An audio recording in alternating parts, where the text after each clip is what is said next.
الحمدللہ رب العالمین والصلاة والسلام علی سید الانبیاء والمرسلین وعلی آلہ واصحابہ وازواجہ وذریتہ اجمعین اما بعد فاعوذ باللہ من الشیطان الرجیم بسم اللہ الرحمن الرحیم ان اللہ وملائکتہ يصلون على النبي يا أيها الذين آمنوا صلوا عليه وسلموا تسليما اللهم صل وسلم وبارك على سيدنا ونبينا ومولانا محمد وبارك وسلم وصل عليه الصلاة والسلام عليك يا رسول الله الصلاة والسلام عليك يا حبيب الله الصلاة والسلام عليك يا شفيع المذنبين الصلاة والسلام عليك يا رحمة للعالمين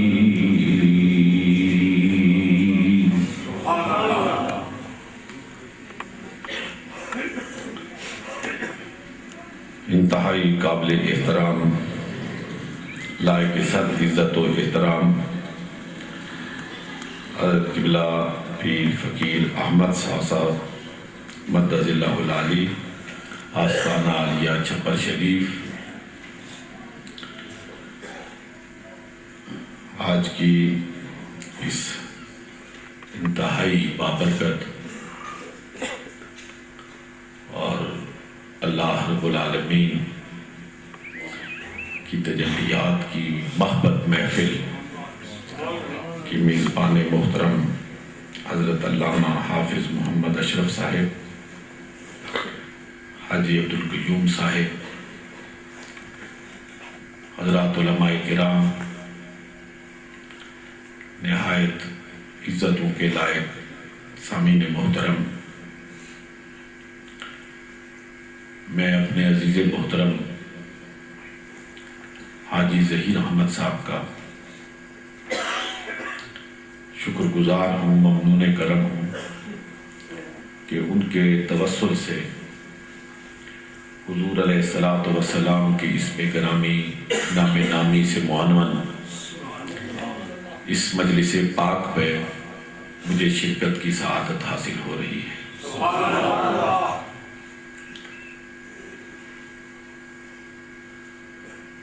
میں اپنی گفتگو کے آغاز میں اس بات کا اپنی طرف سے، آپ کی طرف سے،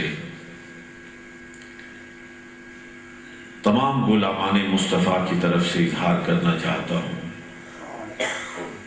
کہ حضور علیہ السلام کہ اسم گرامی نام نامی کے عنوان سے منعقد کی جانے والی محافل وہ آپ کے میلاد کے تذکرے کے لیے ہوں، آپ کی سیرت طیبہ کے بیان کے لیے ہوں، اور نعت کی صورت میں آپ کے حسن و جمال کو بیان کرنے کے لیے ہوں، ان میں حاضری کسی پر احسان نہیں ہوتا ہے۔ جو بھی آتا ہے وہ اپنی ذات پر احسان کرتا ہے، اپنے آپ پر احسان کرتا ہے، اور اپنی قسمت پہ ناز کرنا چاہیے کہ بہت سے لوگوں میں سے چن کر اللہ رب العالمین اپنے محبوب کی محفل میں حاضری کی سعادت سے سرفراز فرماتا ہے۔ ایک عربی زبان کا شعر جو اکثر آپ نے علماء کرام کی مبارک زبانوں سے سنا ہوگا، ما ان مدحت محمدا بمقالتی، ما ان مدحت محمدا بمقالتی ولكن مدحت مقالتی بمحمد، کہ میں سید الرسل خاتم الانبیاء جناب محمد الرسول اللہ صلی اللہ علیہ وآلہ وسلم کی تعریف و توصیف کر کے ان کے نام کو بلند نہیں کر رہا ہوں، ان کے نام کو تو اللہ نے بلند کر رہا۔ وہاں تو 70,000 فرشتے صبح سلام کرنے کے لیے حاضر ہوتے ہیں، 70,000 فرشتے شام کو سلامی کے لیے آتے ہیں، اور جو ایک مرتبہ آتے ہیں قیامت تک ان کی باری نہیں آئے گی۔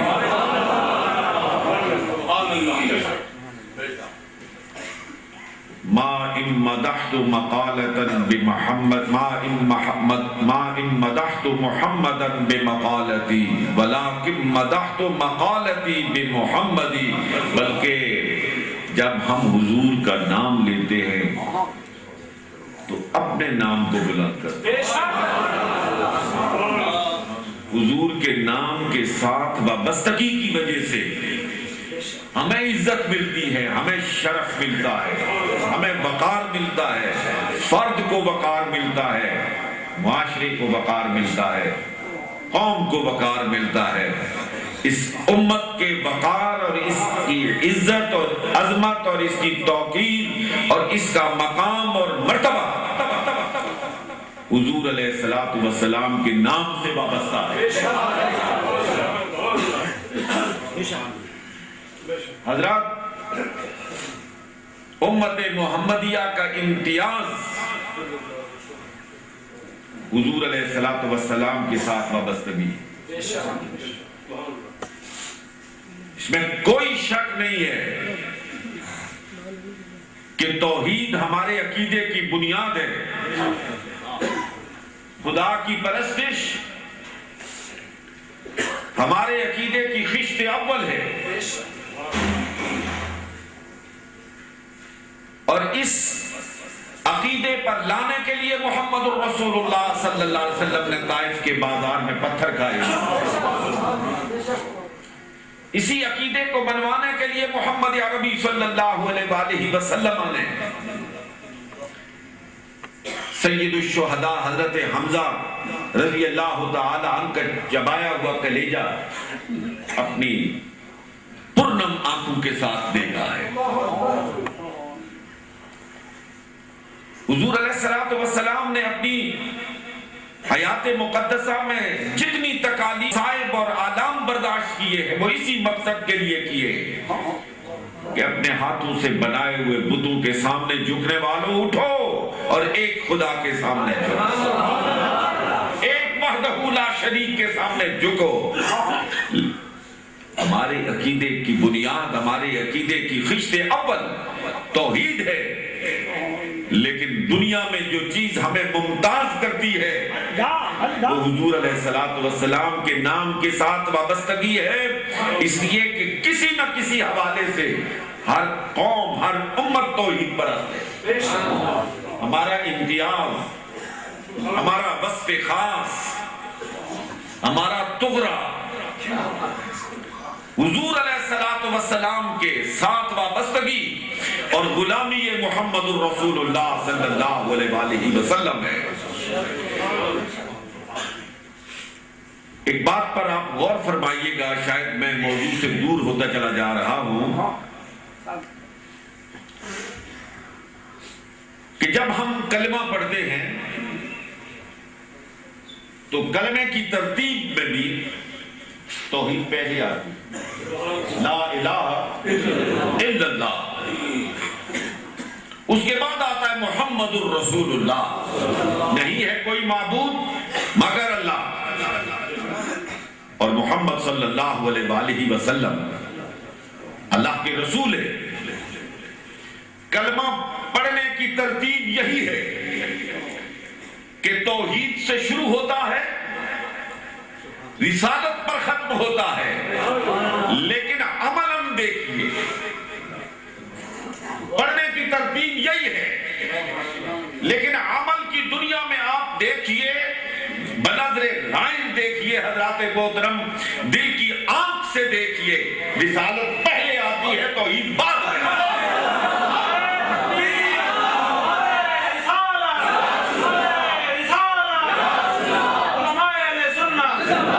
اور یہ بات میں بلا شہادت نہیں کہتا ہوں، میں اپنی بات کے ابلاغ کے لیے ایک بات آپ کے سامنے رکھنا چاہتا ہوں جو آپ نے غالباً چھٹی جماعت میں پڑھی ہو۔ میں آپ کے زمانے، یہ اپنے جو بچے میرے بیٹھے ہوئے ہیں، میں ان کی بات نہیں کر رہا ہوں، ان کے زمانے کی نہیں، آپ کے زمانے کا جو نصاب تعلیم تھا اس میں شاید چھٹی کے اسلامیات کے نصاب میں وہ بات شامل تھی۔ اب تو یار دوستوں نے نصاب کو بھی تبدیل کر دیا ہے، اللہ معاف فرمائے۔ آپ سب نے پڑھا ہوگا یا سنا ہوگا کہ جس وقت سید الرسول خاتم الانبیاء جناب محمد الرسول اللہ صلی اللہ علیہ وآلہ وسلم کو اللہ رب العالمین نے یہ حکم ارشاد فرمایا کہ یا ایھا المزمل، اے کملی اوڑھنے والے میرے محبوب، قم، اب کھڑا ہو جا، اب دار ارقم سے نکل، اب رات کی تاریکی سے ذرا باہر آ، فانذر وربک، اب ذرا کھل کے لوگوں کو ڈرا، اے میرے محبوب اب میدان میں نکلا۔ اب اللہ کا حکم ملنا تھا کہ اللہ کا رسول صفا کی پہاڑی کی چوٹی پہ چلا گیا، اور صفا کی پہاڑی کی چوٹی پر کھڑے ہو کر قریشیوں کو پکارا۔ حضور علیہ السلام کی آواز کو سن کر مکہ کی آبادی اس طرف لپکتی ہے، اس لیے کہ جو بلانے والا ہے اس کی ذات پر اعتماد ہے۔ بلانے والے کی ذات پر ابو لہب کو بھی اعتماد ہے، بلانے والے کی ذات پر ابو جہل کو بھی اعتماد ہے، بلانے والے کی ذات پر عتبہ کو بھی اعتماد ہے، بلانے والے کی ذات پر شیبہ کو بھی اعتماد ہے۔ سارے کے سارے وہاں پہ جمع ہو جاتے ہیں، حضور صفا کی پہاڑی کے اوپر کھڑے ہیں، باذوق لوگوں کا مجمع ہے، میرا دل کھلا جاتا ہے۔ میں آپ کی خدمت میں جو بات کہنا چاہتا ہوں اس سے پہلے ایک چیز میرے ذہن میں آئی ہے، میں آپ کی خدمت میں عرض کرنا چاہتا ہوں۔ حضرات محترم، یہ بات جو حضور علیہ السلام صفا کی پہاڑی پہ کہنے لگے تھے، یہ حرم کی سیڑھیوں پہ بھی کھڑے ہو کے کہتے تھے۔ حضور علیہ السلام کی تبلیغ کے لیے سب سے موزوں ترین مقام شہر حرم تھا، شہر حرم کو چھوڑ کر صفا کی پہاڑی پہ کیوں چلے گئے؟ اس میں بعض سیرت نگاروں نے بڑا خوبصورت کلام کیا ہے، انہوں نے کہا کہ نبی کا کوئی کام بھی حکمت سے خالی نہیں ہے۔ عربی زبان کا ایک مقولہ فعل الحکیم لا یخلو عن الحکمہ، کسی بھی حکیم اور دانا کا کوئی کام حکمت سے خالی نہیں ہوتا، لیکن یہ تو وہ حکیم اور دانا ہے جہاں حکیم اور دانا اس کے قدموں سے اٹھنے والی خاک کو چومتے ہوئے نظر حضرات محترم، وہ کہتے ہیں صفا کی پہاڑی پہ محمد عربی صلی اللہ علیہ وسلم اس لیے کھڑے ہوئے اور کھڑے ہو کے پوچھا کیا کہ میں تم سے پوچھنا چاہتا ہوں کہ اس پہاڑی کے پیچھے میں یہ کہوں کہ ایک لشکر جرار ہے جو تم پر حملہ آور ہونے والا ہے، کیا اس کو مان لو گے؟ صاحب نے کہا مان لیں گے. کہا حضور بتانا یہ چاہتے تھے کہ نبی اس مقام پر کھڑا ہوتا ہے, نبی اس چوٹی پر کھڑا ہوتا ہے جہاں سے وہ آگے بھی دیکھتا ہے, جہاں سے وہ پیچھے بھی دیکھتا ہے. نبی اس مقام پر کھڑا ہوتا ہے جہاں سے وہ دائیں بھی دیکھتا ہے, جہاں سے وہ بائیں بھی دیکھتا ہے. نبی اعظم و آخر جناب محمد الرسول اللہ صلی اللہ علیہ وسلم یہ بتانا چاہتے تھے کہ نبی اس مقام پر کھڑا ہوتا ہے جہاں سے وہ عالم شہادت کو بھی دیکھتا ہے, جہاں سے وہ عالم غیب کو بھی دیکھتا ہے. اب وہ میں بات کہنا چاہتا ہوں جس کا میں ابلاغ چاہتا تھا کہ سید الرسل خاتم الانبیاء جناب محمد الرسول اللہ صلی اللہ علیہ وسلم نے جو پہلا سوال کیا وہ خدا کے بارے میں نہیں ہے, وہ اللہ کے بارے میں نہیں ہے. آپ پڑھ لیں چھوٹی چھوٹی کتابیں, میں کسی بڑی حدیث کی کتاب کا آپ کی خدمت میں حوالہ پیش نہیں کر رہا ہوں. آپ کسی بھی سیرت کی کتاب کو اٹھا کر جو چند اوراق پر مشتمل ہو اسے کھول کے دیکھ لیجئے, آپ کو یہی نظر آئے گا کہ سید الرسول خاتم الانبیاء جناب محمد الرسول اللہ صلی اللہ علیہ وسلم نے پہاڑی کے نیچے کھڑے ہونے والے تمام کفار مکہ سے جو پہلا سوال کیا وہ یہ تھا, مجھے بتاؤ میرے بارے میں تم کیا کہتے ہو, مجھے کیا سمجھتے ہو, میرے بارے میں کتنا جانتے ہو.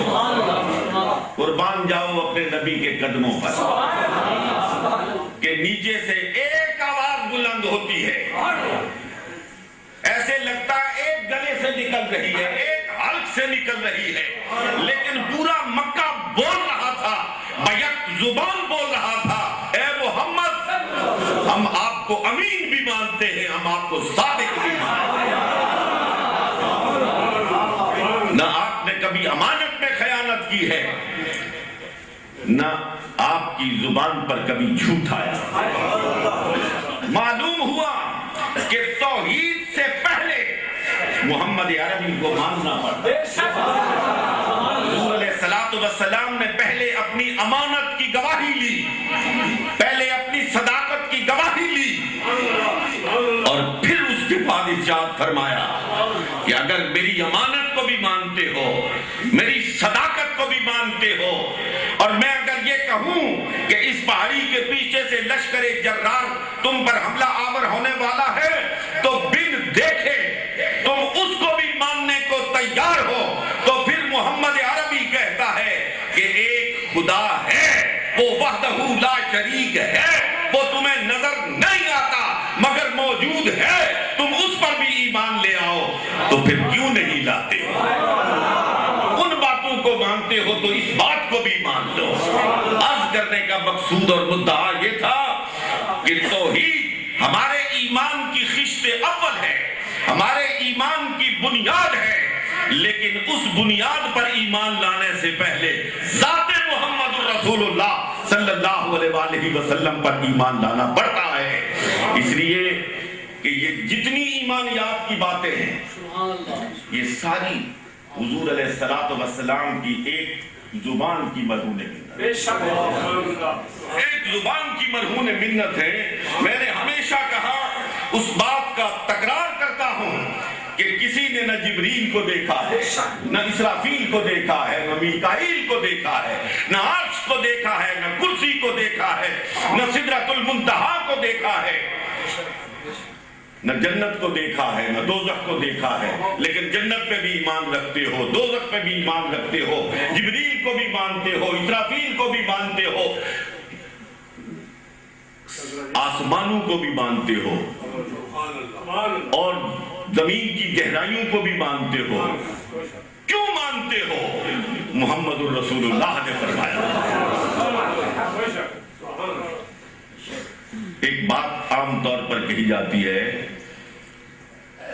بات سے بات نکلتی چلی جا رہی ہے, میں معافی چاہتا ہوں کہ کوئی لگا بندہ موضوع نہیں ہے, کہ جناب آپ ادھر ادھر سے باتیں کرتے ہیں, قرآن سے حضور علیہ السلام کے مقام اور مرتبے کو بیان کیا, اس میں تو کوئی شک نہیں ہے کہ الف لام میم سے لے کر والناس تک قرآن محمد الرسول اللہ ہی کا بیان ہے۔ لیکن حضرات، میں جو بات آپ کی خدمت میں عرض کرنا چاہتا ہوں کہ قرآن اللہ کا کلام، اس میں کوئی شک نہیں، اس کا ایک ایک حرف، اس کی جذب، اس کی شد، اس کی مد، یہ سب اللہ کا کلام ہے۔ لیکن یہ آپ کو بتایا کس نے ہے کہ یہ قرآن تو اپنے آپ کو منوانے کے لیے کہ میں اللہ کا کلام ہوں، محمد الرسول اللہ کی زبان کا محتاج ہے۔ دیکھیے قرآن کس زبان میں ہے؟ قرآن عربی زبان میں ہے، حدیث کس زبان میں؟ حدیث بھی، اور حدیث قدسی یہ بھی حدیث کی ایک قسم ہے، یہ علماء تشریح فرمائے۔ حدیث قدسی اس کو کہتے ہیں کہ کلام اللہ کا، قرآن نہیں ہے، اللہ کا کلام ہے، زبان محمد الرسول اللہ صلی اللہ علیہ وسلم کی ہے، لیکن وہ داخل فی القرآن نہیں ہے، قرآن سے الگ ہے۔ جو قرآن سے الگ اللہ کا فرمان ہے اسے حدیث قدسی کہتے ہیں، اور جو محمد الرسول اللہ کا بیان ہے اسے حدیث کہتے ہیں۔ اور قرآن 30 پاروں میں آپ کے سامنے محفوظ اور موجود ہے۔ حضرات محترم، قرآن عربی، حدیث عربی، حدیث قدسی عربی، زبان کس کی؟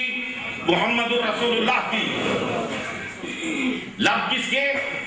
سرکار دو جہاں حضرت محمد الرسول اللہ صلی اللہ علیہ وآلہ وسلم کے، زبان ایک، لب ایک، زبان ایک، قرآن بھی، حدیث بھی، حدیث قدسی بھی۔ یہ کس نے بتایا؟ اب جو پڑھ رہا ہوں قرآن ہے، اب جو کہہ رہا ہوں یہ حدیث قدسی ہے، اب جو کہہ رہا ہوں یہ میرا فرمان ہے۔ یہ کس نے بتایا؟ یہ خط لطیف کس نے کھینچا ہے؟ یہ جناب محمد الرسول اللہ صلی اللہ علیہ وسلم کی زبان سے ارشاد ہوا۔ اب جو پڑھ رہا ہوں قرآن ہے، ہم نے کہا آمنا وصدقنا۔ اب جو کہہ رہا ہوں یہ میرا بیان ہے، آمنا وصدقنا۔ حضور نے فرمایا اب جو کہہ رہا ہوں فرمان اللہ کا ہے، زبان میری ہے، ہم نے کہا آمنا وصدقنا۔ یہ ہے ایمان کی بنیاد اور جناب محمد الرسول اللہ صلی اللہ علیہ وسلم کے ساتھ تعلق۔ مصطفیٰ برساں خیچرا کہ دین ہماؤس در بہو نرسیدی تمام بورا ذات مصطفیٰ کے ساتھ وابستگی۔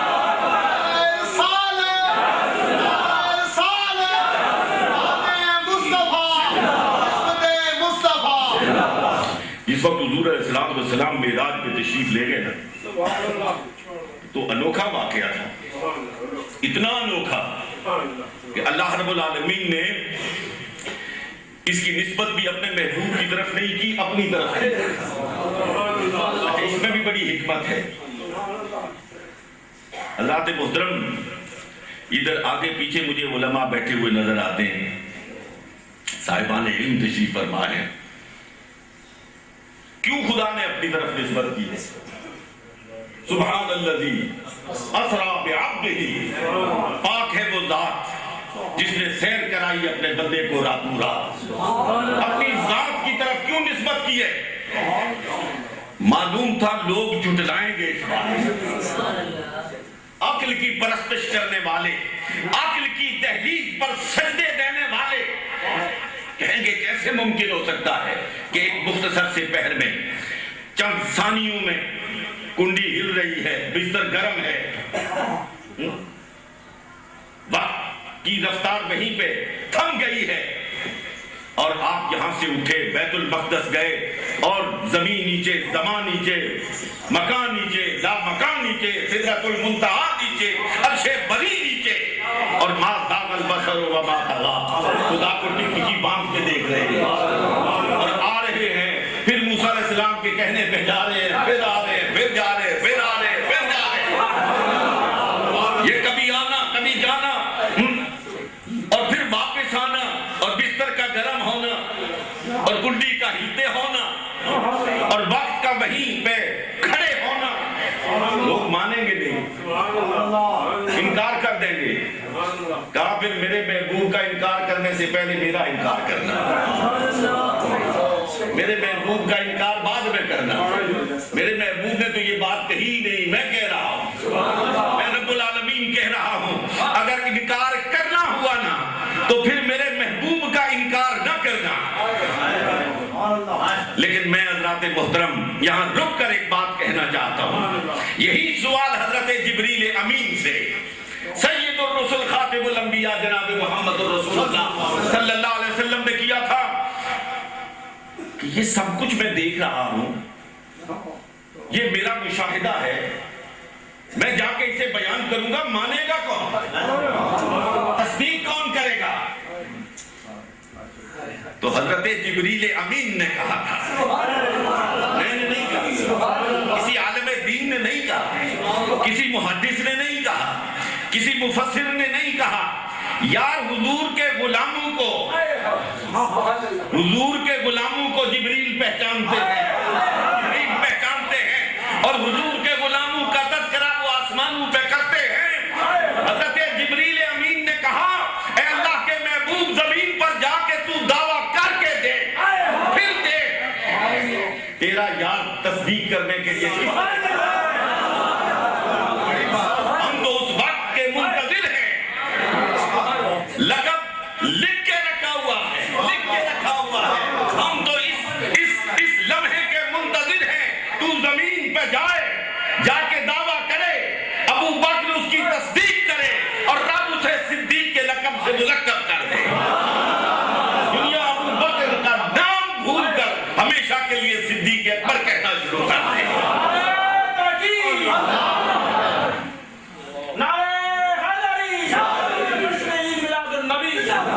حضور سرور کون و مکان جناب محمد الرسول اللہ صلی اللہ علیہ وآلہ وسلم صحن حرم میں تشریف فرما ہے.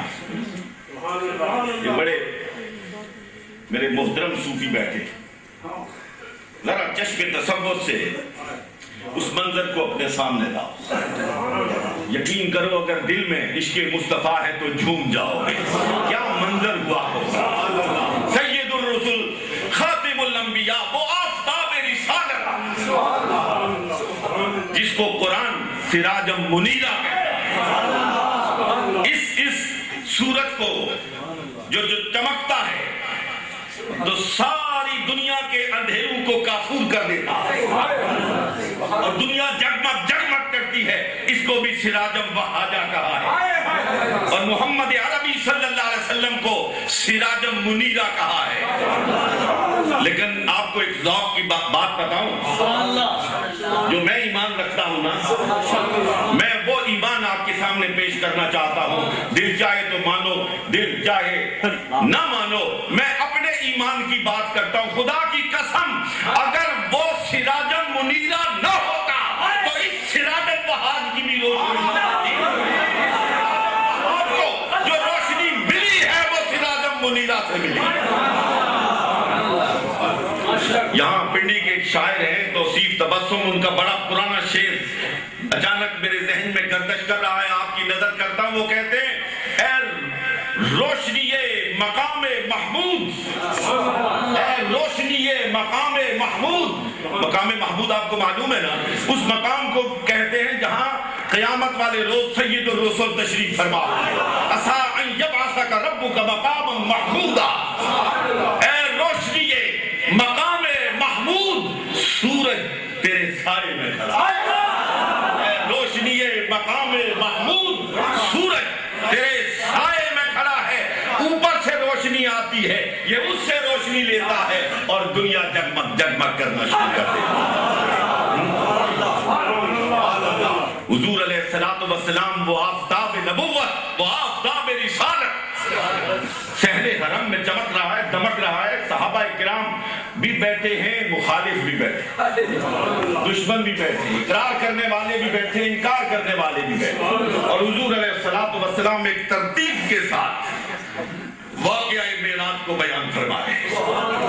یوں ہوا, میں ام ہانی کے گھر میں سویا ہوا تھا. جبریل امین آئے, انہوں نے مجھے جگانے کے لیے میرے قدموں کے بوسے دیے.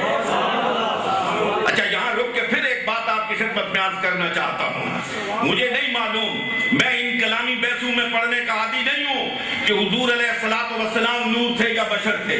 یہ تو علماء کا کام ہے یہ جانے, اور ان بحثوں کو سمجھانا یہ بھی انہی کا کام ہے. میں تو اتنی بات کہتا ہوں کہ مجھے نہیں معلوم نور تھے یا بشر تھے.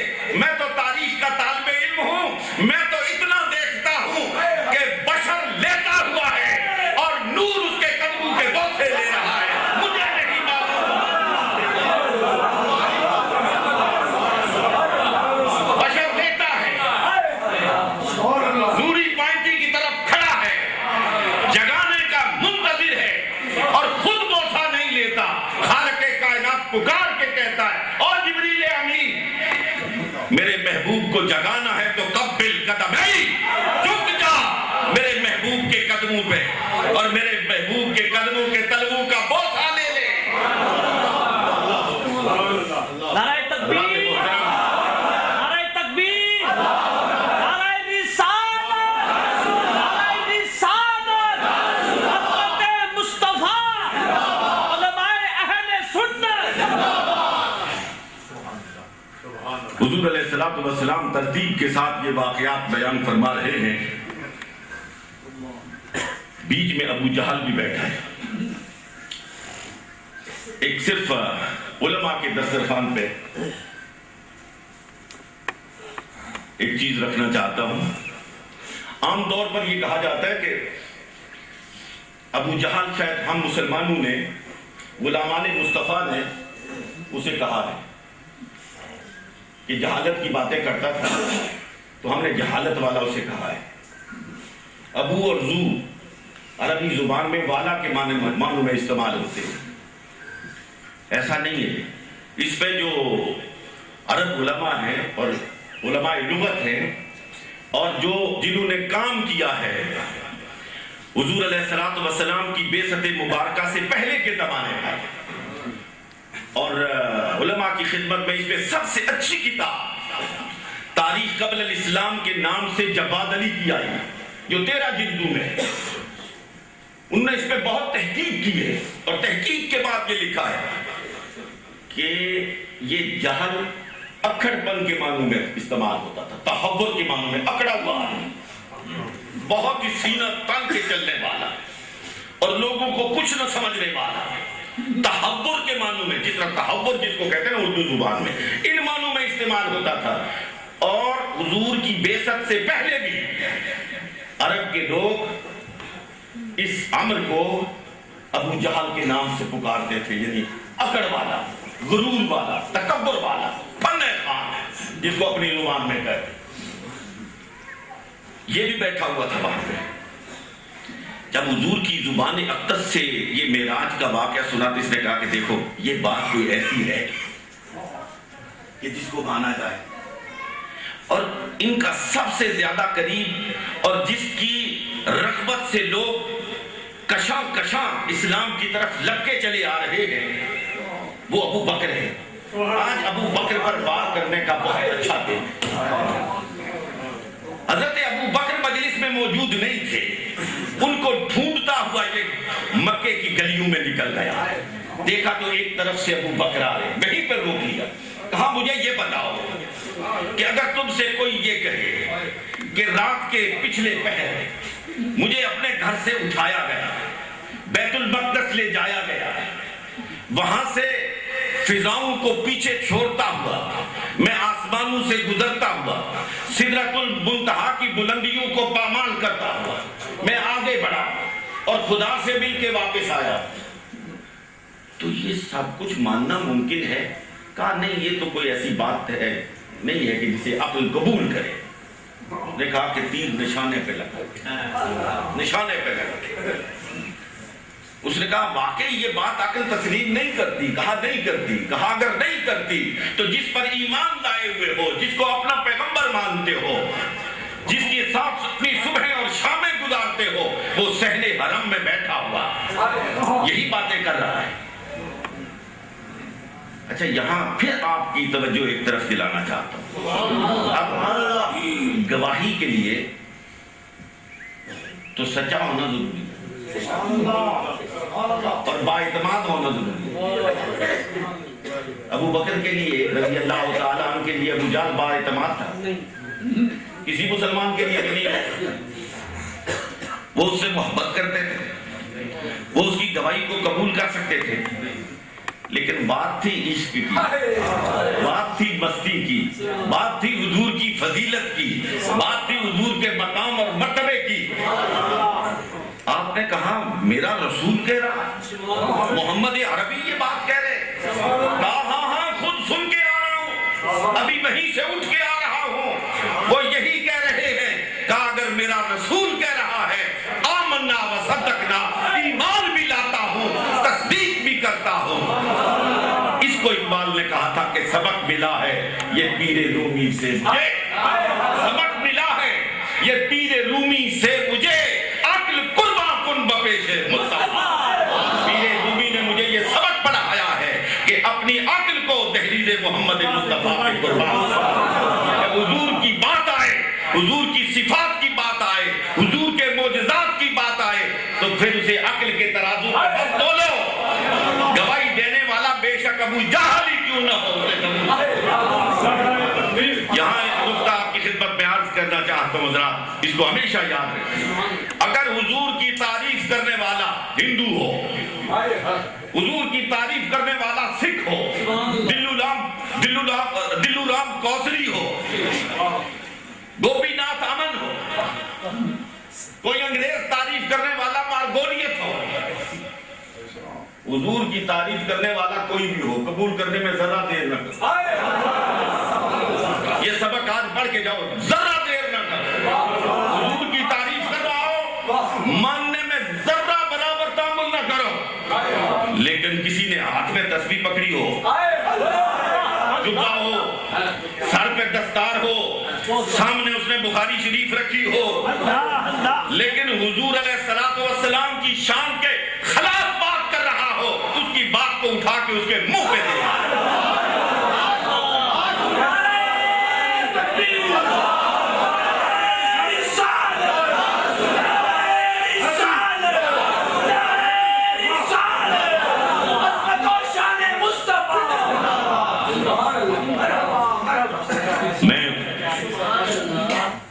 وہاں بیٹھا وہ سوچ رہا تھا کہ میں یہاں کیا بیان کروں, تو کچھ مختلف موضوعات ذہن میں آ رہے تھے. یہ تو بات ایک چلی اور پھر چلتی چلی گئی, کیونکہ آج آپ حضور علیہ السلام کا میلاد منا رہے ہیں, حضور علیہ السلام کی بارگاہ میں سوغات عقیدت پیش کر رہے ہیں. تو چلتے چلتے نماز کا وقت ہوا جاتا ہے. میں حضور کی محبت کے حوالے سے بھی آپ کی خدمت میں ایک دو گزارشات پیش کرنا چاہتا ہوں, تاکہ میرا ذوق بھی تازہ ہو جائے, آپ کا ذوق بھی تازہ ہو جائے. حضرات محترم, یہ نام بڑا میٹھا تھا. اگر آپ نے کسی نے بھی کوئی سیرت کی کتاب پڑھی ہے تو آپ کو یاد ہوگا اور ہونا چاہیے. میں اپنے نوجوان بیٹوں سے ایک بات کہنا چاہتا ہوں, محبت سے کہنا چاہتا ہوں. اللہ تبارک و تعالیٰ نے آپ پر بڑا کرم کیا ہے, آپ کو حضور کے غلاموں کے گھرانوں میں پیدا کیا. آپ کا باپ حضور کا غلام, آپ کی ماں حضور کی غلام, آپ کا دادا حضور کا غلام, آپ کی دادی حضور کی غلام, آپ کی نسل حضور کی غلام. اس سے بڑا اللہ کا احسان کیا, بہت بڑا احسان ہے. میرے بچوں, میں بچوں سے مخاطب ہوں, اپنے بیٹوں سے مخاطب ہوں کہ آج یہ عہد کر کے اٹھو کہ ہم نے حضور علیہ السلام کی سیرت طیبہ کے ایک ایک ورق کو پڑھنا ہے. کتاب کا نام میں آپ کو بتا کے جا رہا ہوں, اس کو خریدنا اور اپنے گھر کی زینت بنانا, اس سے اپنے گھر کو سجانا, اور پھر صرف